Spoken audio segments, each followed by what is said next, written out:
salaamaaleykum mbokk yi seen Petit Gallé 2023. Part number 3.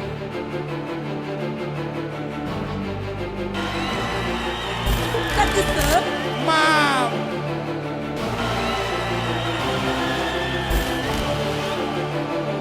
Le chantier n'est pas crié. Moi, je pense que c'est excellent. On fait très attention sur le temps.